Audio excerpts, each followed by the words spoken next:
Now we have a very, very special panel for you tonight, and they were put together by an extremely generous person who took the time to call people up to come here to do this for us.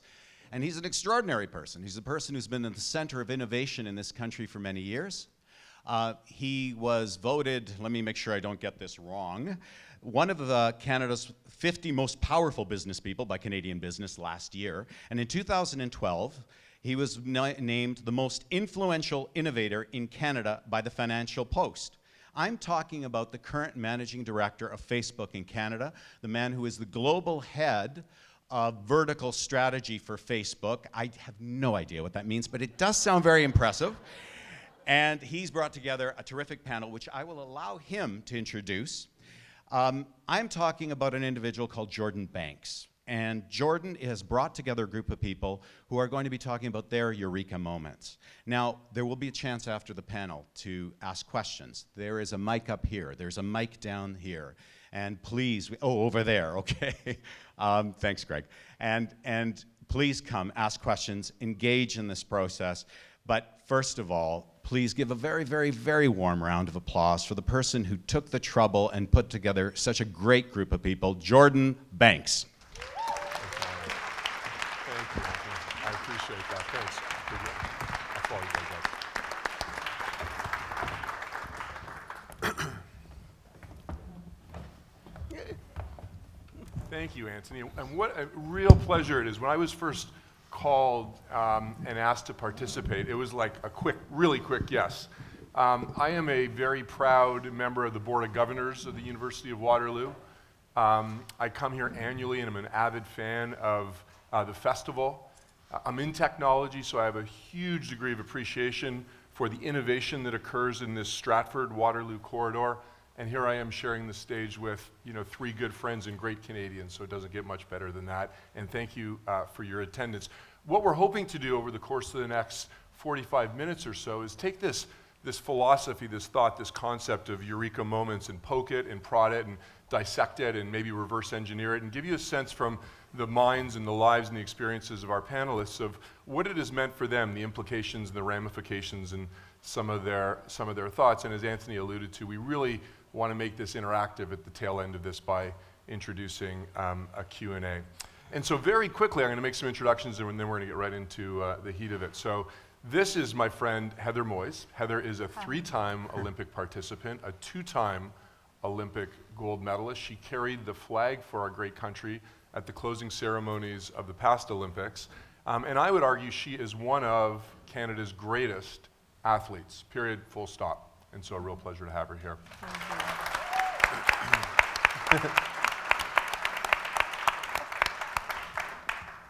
Right beside Heather is Tony Lacavera, and many of you have read about or know about Tony. Tony is one of our country's great entrepreneurs. He sat in the middle of what I would consider to be the greatest David and Goliath story this country has ever seen.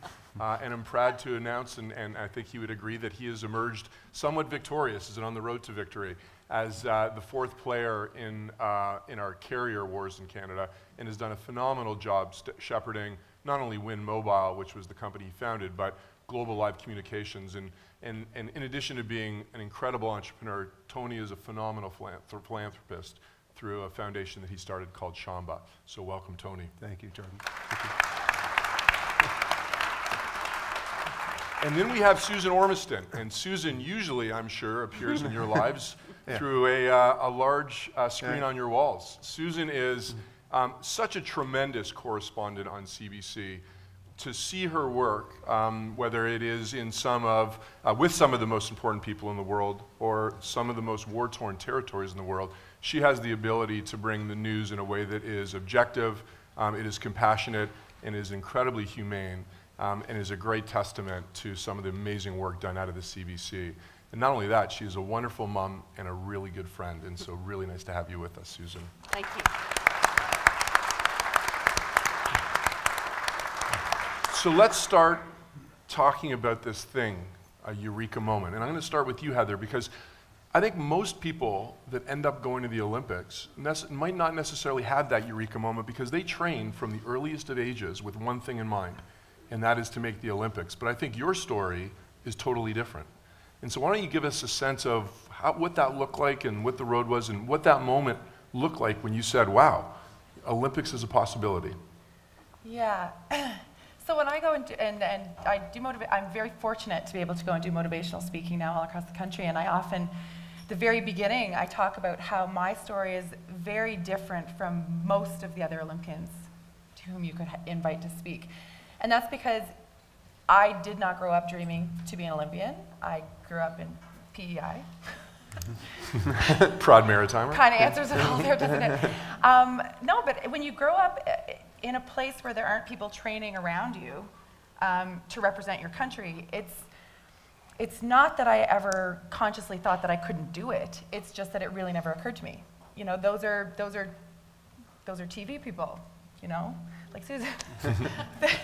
Those are TV people. Those aren't real people, normal, everyday. You're not real. Everyday people like I was. So it really just never occurred to me. And growing up in an academic family, I mean, I played sports for fun my whole life, but just for fun. I didn't train for them. I just, you know, sport was always going to be extracurricular to what I was going to do to earn a living. So it really wasn't until this really, I'll use the word persistent instead of annoying, person convinced me just to do this testing for bobsledding. I had already said no 4 years before that, so finally I was just like, okay, I'll just do the testing.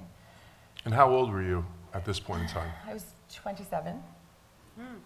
27. I know. I know. So at 27, I finally go and agree to do this testing camp. And I'm in the middle of my master's degree, so I'm like, okay, it's not like I'm really going to do that. Who does bobsledding anyway? Yeah. So I go and do this testing, and I find out that I broke a couple of their testing records. And it was at this moment that I'm like, what do you mean I broke the testing records when I'm amongst all of these people who are supposed to be representing our country at the Olympics in only 5 months' time in Torino? So at that moment, I was like, I wonder if I can do it. I wonder if I can learn a new sport, learn to do it well, and if I can learn to do it well in literally 3 months in order to qualify for the Olympic Games 5 months later. And that was it. It was that moment of testing amongst these other people and making me realize that those people you see on TV are just average, normal, everyday people like I am. So that was kind of the moment for me. I mean, I hadn't even seen a bobsled at that point when I made the decision. I hadn't been down a track, hadn't seen a bobsled, but I decided at that moment. And I think at that moment, I also realized that I'm not motivated by success. Which is, I know, very strange. I'm motivated by challenges. So if someone, 4 years before that, the recruiter tried to recruit me 4 years before that and said, oh my gosh, the program is pretty new, you would go to the Olympics for sure. And I was like, no, I'm not interested. He's like, are you kidding me? You could be called an Olympian. And to me, that held no value to me. And until it became this challenge that seemed like it was very implausible, highly unlikely. I'm a redhead, what can I say? Yeah, so for me, that was my first, I think, eureka moment. And so while Heather, Tony, was thinking about the Olympics and then ultimately training for the Olympics, you had started a company called Wind Mobile to take on the 3 big incumbents, Rogers and Bell and Telus. You battled day and night with the government, with the CRTC, with your competitors, and none of it was easy. So I'm wondering, during that period of time, if you could give us a sense of what were the eureka moments that A, had you believed that you actually could do it, Yep. and B, how did you overcome the doubts that for sure lingered that said, this is virtually impossible? Suicidal. Suicidal. Only in the mornings. Well, Jordan, I mean, for me, actually, I'll take you before the start of Wind and why I started Wind, and it was a eureka moment. So I had been in the telecommunications business as an entrepreneur in telecommunications since the phone market was deregulated in Canada in 1998, and I was busy trying to build a competitive phone player to Bell in the Ontario market and Telus out west. And at that time, I was a Rogers wireless customer. And I was going across the country building my business as a small entrepreneur and taking the outlandish charges from them every month, and every month getting increasingly frustrated. And so when the government came out in 2007 and said, you know what, Canadians have had enough, we need to have more competition in wireless. And nothing against Rogers, is a great company and a great, great Canadian entrepreneur that founded that company, the late Mr. Rogers, but they need some competition. And so my moment was saying, you know what, I've had enough of seeing this Rogers bill in front of me every month, and I'm going to do something about that. This has got to stop. I'm going to make a change for our country. That was in 2007. And I certainly massively underestimated the challenge it would be. You know, we were younger. We were joking tonight. We were younger then. Yeah. This is almost 8 years ago, and you know, you get into something, and for sure I had you know, the motive to help bring more competition in the country, but of course I had a profit motive as well. Otherwise, we're not going to last very long. And it's been a long, very difficult road. And there was a moment in late 2009 when I had raised $1 billion for the project, and sounded like a huge amount of capital. And all that capital had come into our country from abroad. And our government had encouraged more foreign investment in the sector, and I was successful at convincing foreign investors to come in and back me to start Wind Mobile. And unfortunately, one hand of the government said, we want to welcome that capital coming into the country, and another hand said, we don't really want it here, and it's not really going to work. So there was a moment where I had doubts, and it was the week of October 29th in 2009 when the CRTC denied me from launching Wind after I had hired 700 people, opened 50 stores, built a network across Canada, invested approaching $1 billion that had been invested, and I got the old no-go. So that was a very tough moment.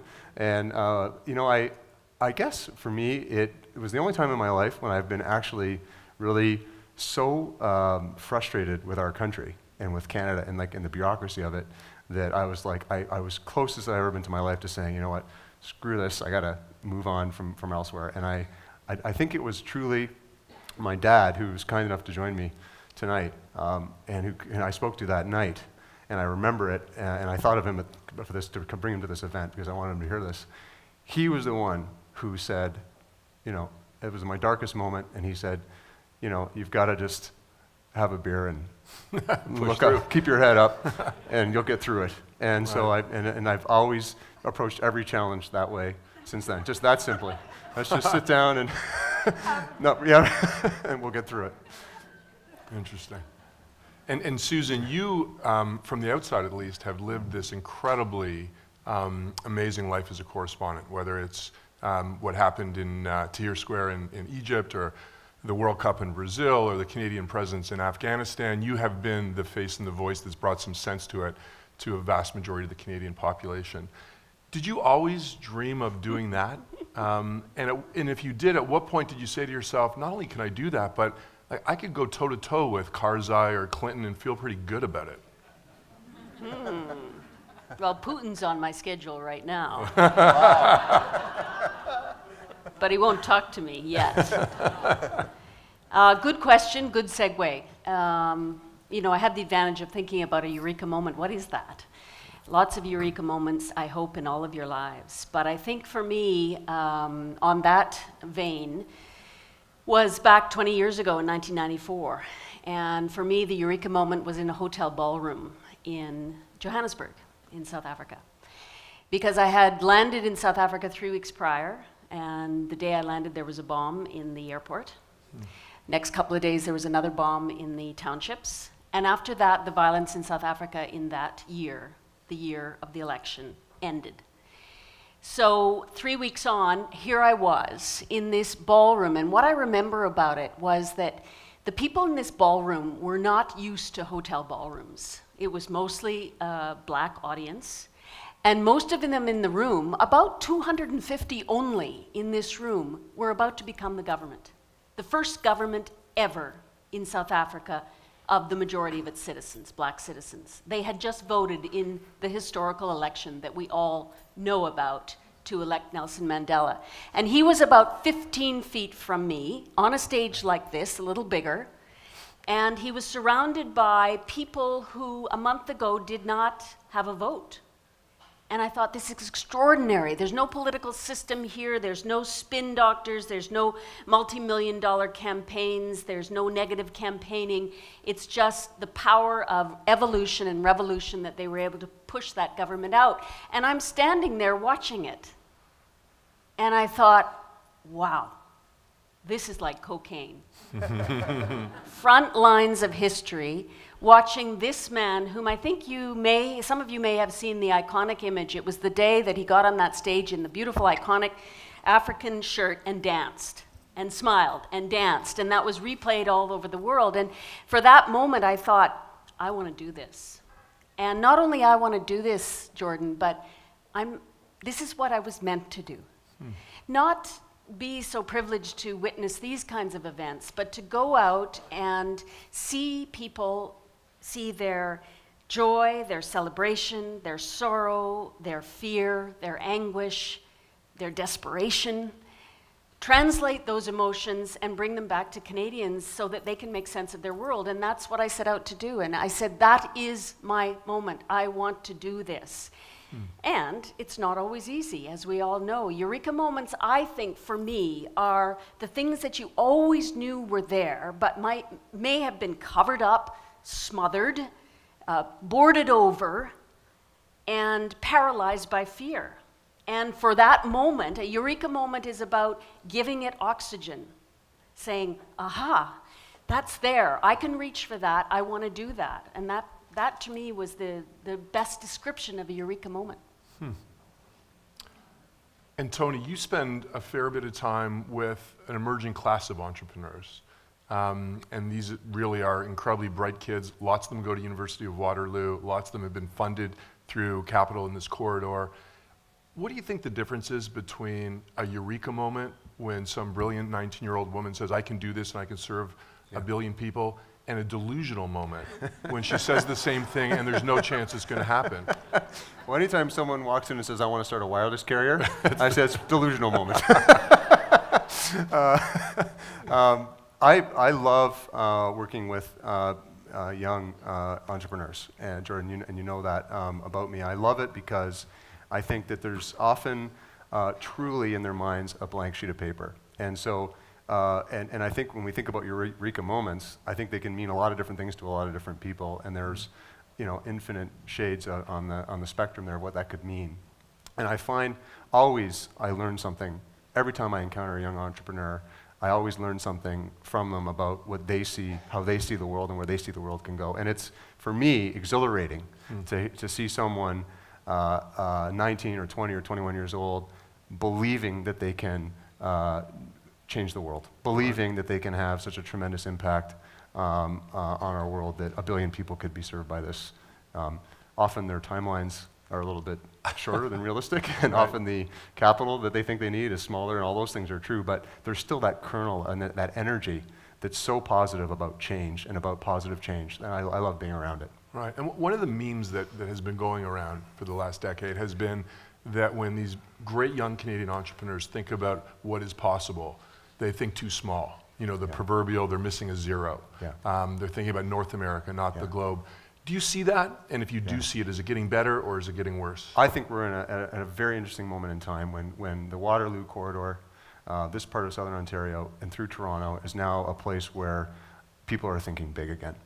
I think maybe for the first time in a very, very long time, people are really thinking big about what we can do in tech and in innovation and how we can really lead the world from this place. So I believe the next great Canadian technology company will be started here, and I think that we will see another RIM, another Nortel emerge as a great company, and it's going to be started by someone who's thinking big in that age bracket. Right.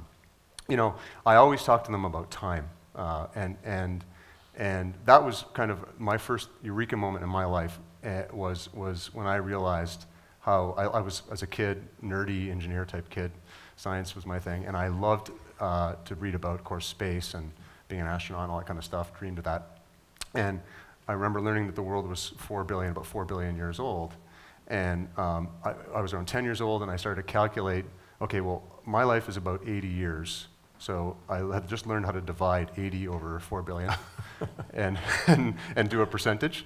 And so my life is 0.000000175% of the history of Earth.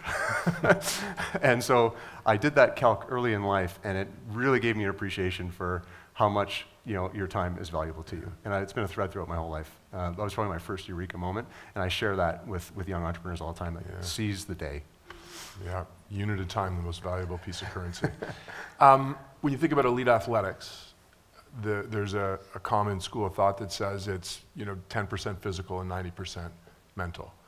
And we think predominantly that eureka moment is a positive moment where it puts you in the right direction. I'm wondering in your athletic career if you had eureka moments that have played a little bit in your head and started messing with that 90%.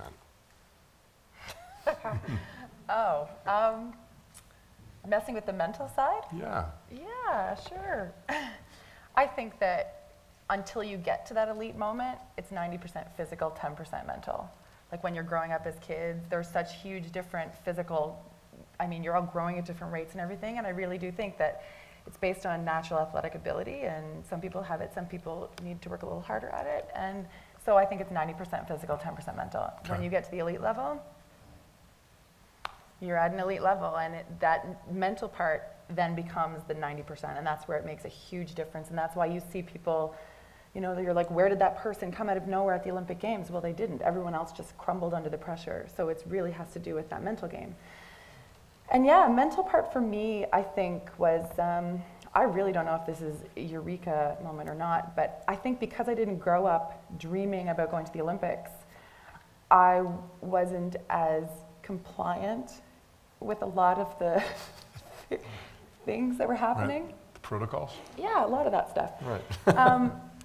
I am also under the, I guess, I have this idea that if someone is giving you an ultimatum, it means they don't really care for you, so I will usually often pick the choice that they don't want me to pick, because obviously you don't care for me if you're giving me this ultimatum. So yeah, I'm the only sliding athlete who never moved to Calgary.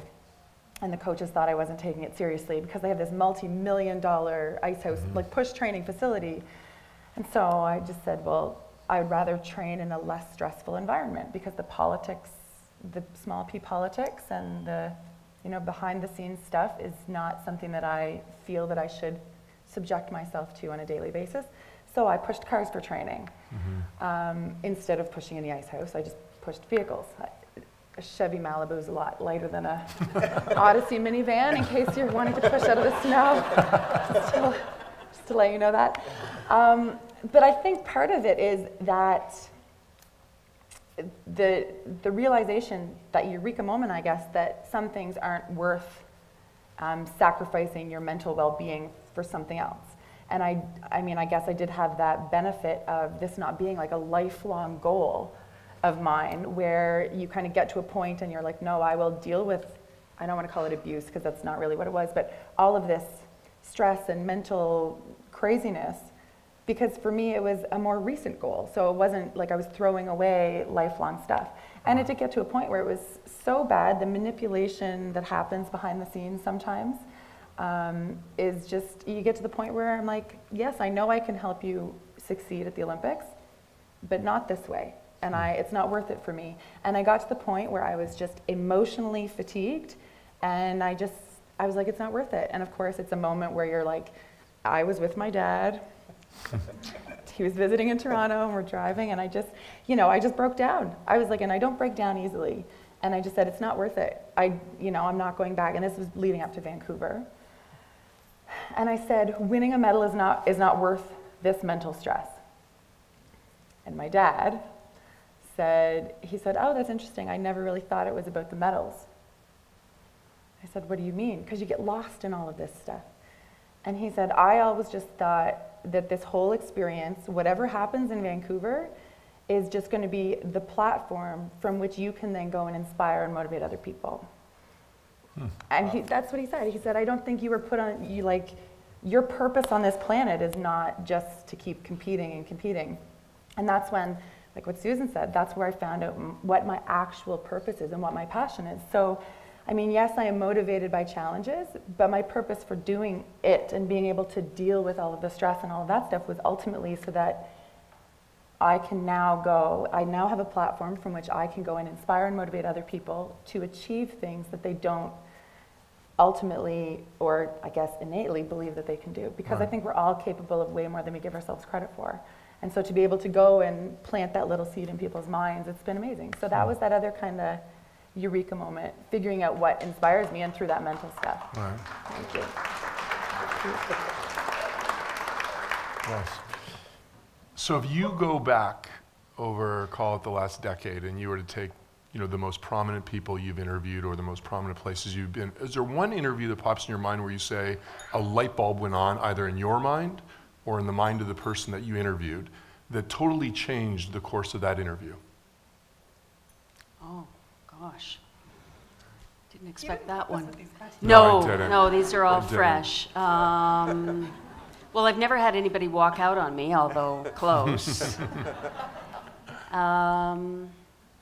I think I'm going to rephrase that a little bit, if you don't mind, Jordan. You're allowed. Often I'm asked, what was the most interesting or most impressive interview you've ever done? And, you immediately think, okay, I interviewed Bill Clinton live in front of 2,000 people, and that was interesting. And I interviewed General Stanley McChrystal, who was then head of the NATO forces in Afghanistan, and that was really challenging, and I really had to be on top of my game. That's when you really are stretched. Yeah. That's the Olympian moment for me, is when I'm meeting people who I really need to prepare well for. But I think my answer to that question, and it's really from the heart, is I am impressed less by the prominent people that I meet and talk to than the ordinary people in extraordinary circumstances. And they're everywhere, believe me. So I take away a lot from a woman I met in a women's co-op sewing program in Kandahar, who was allowed by her husband to come to this place and sew once a day, and who was about 4'1" and super fiery. And in southern Afghanistan, you don't really get to know women very well because they're all under burqas, but these women had shed their burqas, and she was really, really spirited. And she was talking to me about the fact that Canadians had come to Afghanistan to help secure her and her family. And she started lecturing me in her own language, and it was being translated. She said, you promised to come and help us, and you promised to secure Kandahar, and you're not doing that. My kids still worry about being blown up by an IED when they cross the road to go to the market.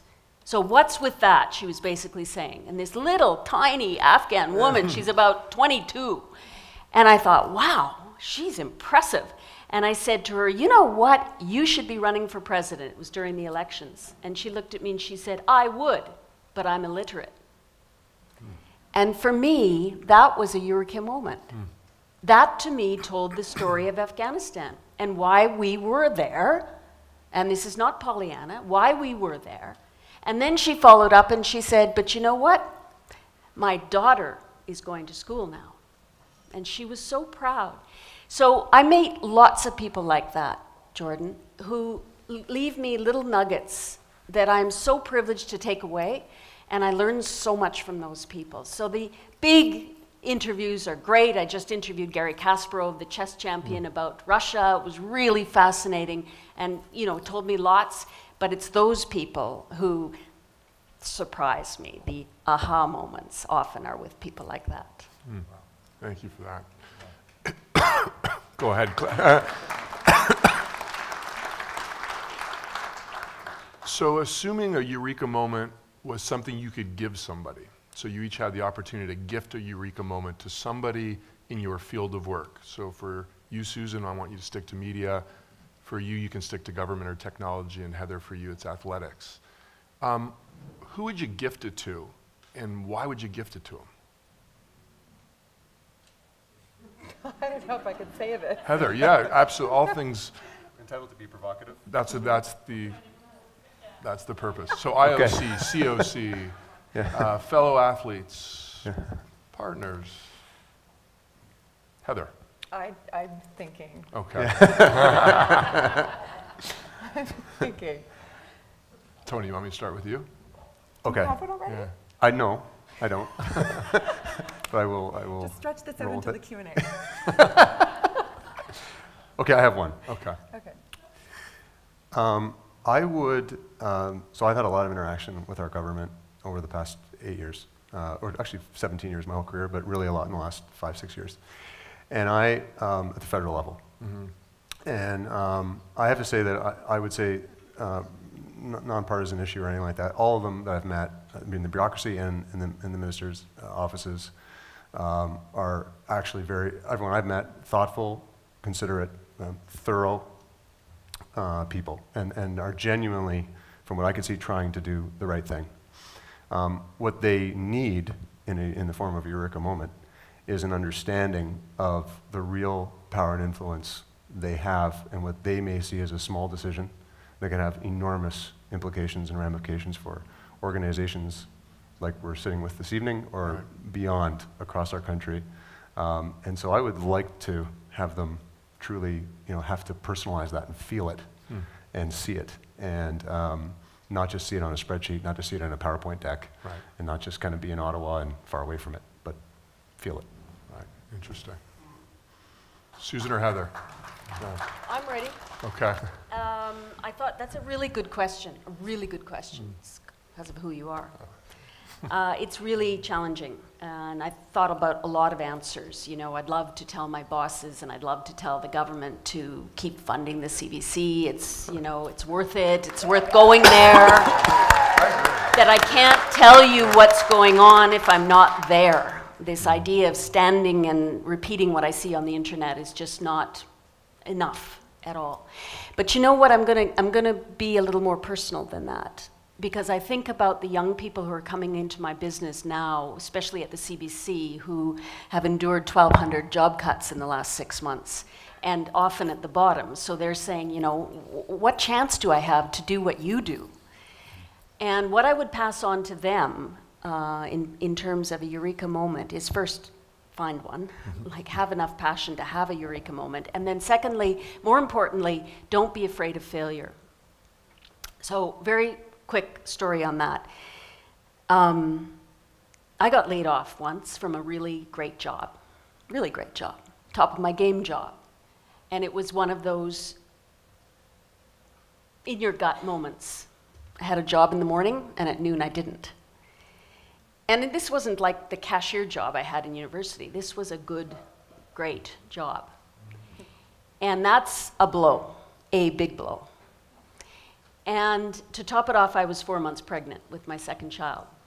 And my employer didn't know that. So I went home, devastated. And a couple of weeks later, I was still wallowing in my misfortune. My husband said to me one day, he said, "Susan, they can take your job, they can't take your talent." Double eureka moment. 1, he's right. 2, I married the right guy. And you know what? I learned a lot from that failure. I was downsized. It wasn't a performance issue. But I learned a lot, because when I did climb back up after my baby was born and I went back to work, I was fearless. It was like, what are you going to do? Get rid of me? I've been through that. And I would say to the young people coming up, you could get laid off in the next round of job cuts tomorrow, but that's okay. The failure teaches you a lot. We all know that. We learn a lot from that. So that's what I would pass on to anyone who's striving to do what each of you have done to be the best, is that's going to come. It's kind of part of the game. Heather. Okay, I won't specify a person, because I think this eureka moment advice can be hopefully passed on to a lot of people. Okay. I hope that this eureka moment will make people realize the value of the people around them. That often we never succeed alone. Someone, regardless of how alone you feel in your travels, has sacrificed something along the way to get you to where you are. So it's really valuing the people around you, your teammates, your mechanics, your coach, like all of that stuff, and not taking anything for granted. And I think part of that whole Eureka package is realizing, I think if people kind of embrace the concept more, a long time ago, my mother had this little quote, I can't even tell you who wrote it. It was one of those things she cut out of a newspaper and like put it on the window, those ones. And it has stuck with me forever, and it just says, it's better to deserve honors and not receive them than to receive honors and not deserve them. And that's carried with me, and I think that if more people went with that idea in mind, then we'd all be in a much happier place. Yeah, nice. Okay, we are going to jump into Q&A in 3 minutes, but we're going to end here with the lightning round. So I'm going to ask you a question or give you a thought. Yeah. No, this is real lightning. And I need the first thing that comes to your mind. Are we going to get to hear your Eureka moment? Well, let's go through the lightning round. Okay. Yeah, exactly. We'll get that in Q&A. Okay, ready? First thing that comes to your mind, starting with Susan. We're going to go quickly. Most influential person in your life? Oh, my children. Tony, place where you have your best thoughts? The Yorkville Club Gymnasium. Heather, Starbucks or Tim Hortons? Tim Hortons. Are you a doer or a thinker? I'm a doer. Thing you love the most about Canada? True North, strong and free. Heather, your worst nightmare? This question. Susan, favorite book? Favorite book? Yeah. Oh, come on. The one I'm reading now, Forever Tomorrows or something about the slums in India. Okay. Tony, favorite romantic getaway? Just there in, I can't believe, French Polynesia. Heather, summer or winter? Summer. But you win at both. Susan, person you'd most like to meet that you have yet to meet?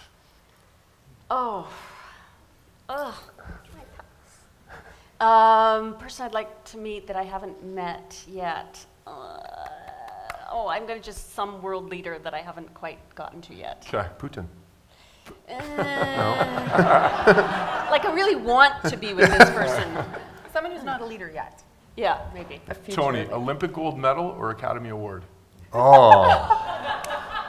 Jordan, you know how much I love being on stage. I know. Academy Award. Other than what your mom posted in the window, the best advice you've ever received?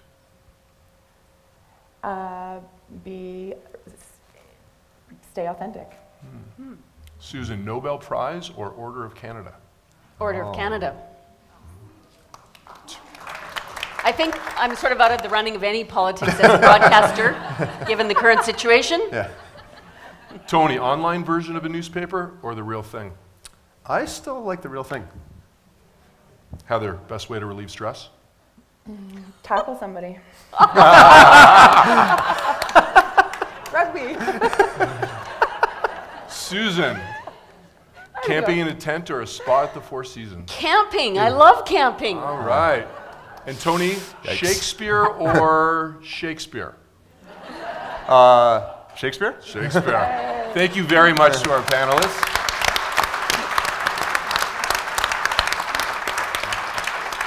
Microphone is here on the first floor and there on the second floor. And what I would say on the Q&A is all questions are encouraged. So bring it on.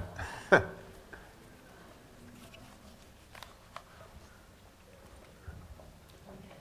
Hi, everybody. How are you?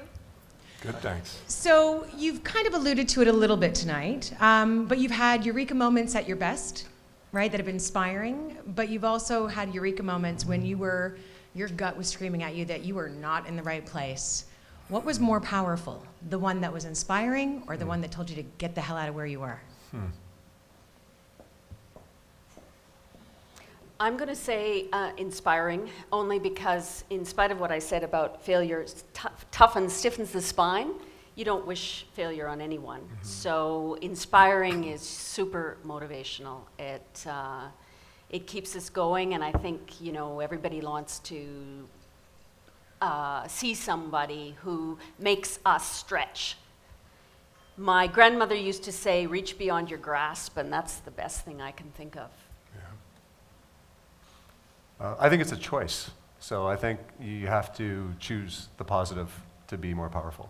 And if you let your negative emotions and let it run away with you, it can be vastly more powerful. But you just have to say no to that and stay on the posy train. Great. And I think a lot of the things that are inspiring to us are the things that come out of something that's negative. So for me, often when I'm talking to people, it's about, I mean, every single industry, occupation, sport, whatever it is, everything is going to face a challenge or face a problem. And it's about turning that into something that you see as a challenge and challenging yourself, and then looking at that challenge as an opportunity instead of an obstacle, and like facing that as an opportunity to see how far you can stretch yourself, thinking outside the box, becoming creative, becoming innovative leaders because of this obstacle that was there. It's actually an opportunity to recreate something. So the things that are inspiring to most people, I think, have come from overcoming whatever challenges they're facing. And most speakers are like that when they're overcoming stuff. Yeah. And I would say, that's a great personal perspective. Professionally, if I think about Facebook as an example, we have learned way more from our mistakes than we have from our successes. And we would not be the company we were today if we didn't embody an ethos that really encouraged people to push hard and fail, so that we could learn from those failures and be better.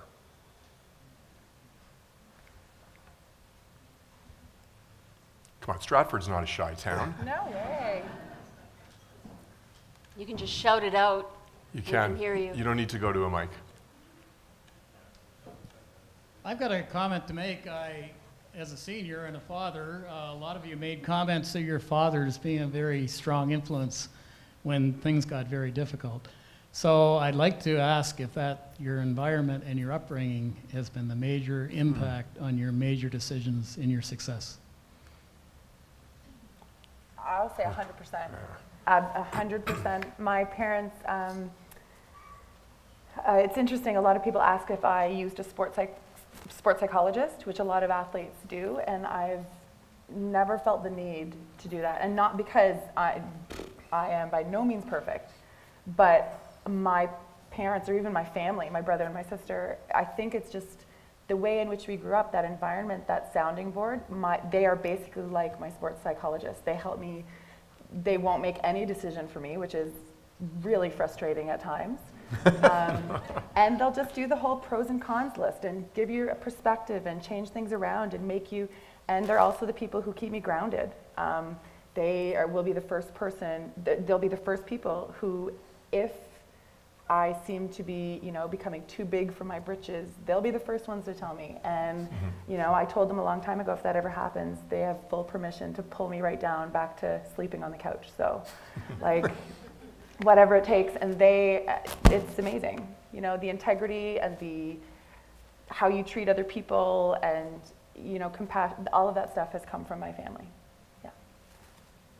I would echo all of that. And I would just add that for sure my parents and my sister have had a huge impact on me, and mostly because my parents have always treated me as their friend.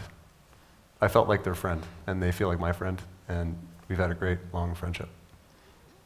Yes, huge influence. My dad was a man's man. He had 4 girls. He was an engineer. And we kind of got the message that you can do anything and go out and get it. Just an adjunct to my Mandela story where we started tonight with my eureka moment. Sometimes choices are difficult. I'm sure we've all been in that situation with families. The night before I buried my father last year, Mandela died. And they phoned and said, "Can you go?" CBC phoned. And I had to not think about it, but there were these 2 events that were clashing. My icon, my dad, and this world icon. So I said, no, can't go.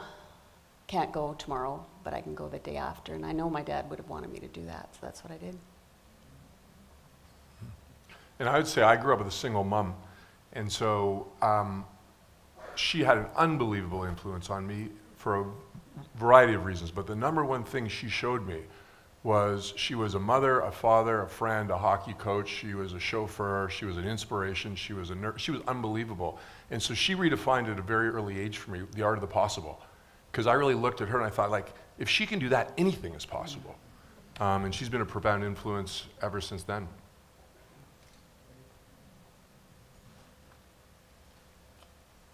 This question's for all of you. If you could leverage your success where you are today and do anything you wanted, what would you do and why? I'll answer that one first. And I'm still trying to figure this one out because I do think there's an opportunity somewhere to do it. I just haven't figured out the way to do it. I would eradicate dementia. So, and if you look at what has transpired in the field of dementia research over the last 30 years, and you look at the amount of attention, the amount of money, and the amount of focus that's been paid to it, we've made very little progress. And so then it begs the question, well, what do we need to be doing differently in order to, in a shorter period of time, make some monumental progress? And I, like, in my heart of heart, believe that it is a technology issue, that it is a data issue. And so I think a lot about what I do and the engineers I work with and the people I have access to, and wonder if somehow within that milieu there isn't a bit of a secret sauce that I might be able to extract to push this thing a lot further and a lot quicker than it's ever been pushed before. Me? Okay. I feel like I am just getting started in being able to use the successes I've had in sport to be able to do what I was meant to do. And I think that's to inspire and motivate other people to also make a difference in their own world, whether it's achieving their goals, whether it's changing the life of somebody else for the better. I have all of these plans in my head that I'm just getting started. You know, at some point within the next little while, I'll be starting my own foundation or charity. There are just so many different things. I want to start a youth leadership initiative, and because that's where it starts, that's where it comes from, and the leadership skills, and knowing that leadership doesn't mean management. Leadership is, you know, living your life in a way that other people want to follow you. And I don't know, I'm so excited with all these possibilities, but I'm just scratching the surface. Yeah. Do you have an answer already? No. Okay. Do you? You go ahead. I do. I mean, this might sound a bit, so this is a bit crazy, I think. So my big dream to build on what I've done in my life is, okay, and this, I'm getting ready, this is crazy. I want to get into space in a very significant way, and I want to mine energy from space, from the moon, from orbit, and solve world energy issues from space. And so I want to, in the next 10 years, take myself into space, and I want to build a 50-year commercial enterprise on that platform. Just that? I'm not saying anything after that. Sorry. I will say, when somebody says this is crazy, my ears perk up. Yeah. It's much more interesting. So I think we have time for one more question, and it's going to be you, sir. Hi there. When you think you're doing everything right, and you're working hard, and things just aren't working out, and you're in a rut, what do you do to get out of it?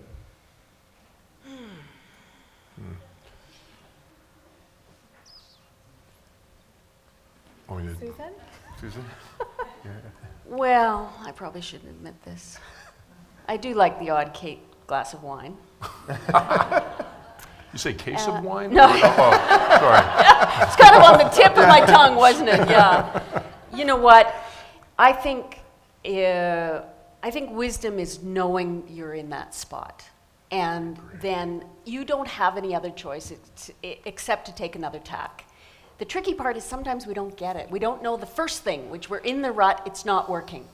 Because we continue to try the same thing, and it's not working. So it's the wisdom to know you're in the rut, and then you got to take a turn, take another path, another route, because that one isn't working. It's sometimes that simple once you get there. And the second order, I think, in that is the beauty is acknowledging in that, and then the second order beauty is asking for help. As humans, we sort of feel that somehow asking for help is a weakness. And there are lots of stories of people that are pulled out of ruts with friends and family once help is asked for. And sadly, there are lots of stories that people end up toiling alone when they don't have the courage to do that. So I think on that note, we need to, one more, okay. Jordan, I want to ask you this, because I think we're in a group of a lot of seniors, and I'm talking anybody over 55 or 60. Okay. If you could harness the wisdom of seniors on Facebook, what would your strategy be? Because you engage so many people, and frankly, hearing about what somebody does with somebody's grandkid or whatever doesn't do it for me. But I would like to see you harness the wisdom of seniors on Facebook. Yeah, so our fastest growing demographic right now is 55 plus women. Yeah. And what are they doing? They are sharing a lot of pictures. They are now, just as a total aside, so the ALS video challenge was the single greatest catalytic event ever for seniors to understand the power of this thing they used to call a phone, but now they call a mobile computer, right, this thing? Yeah. Because what it allowed them to do was understand how easy it is to take a video of anything and upload it to a platform like Facebook. So 47 million people did it for the ALS challenge. Lots of them were over the age of 55, and now they're uploading at rates that we never could have imagined.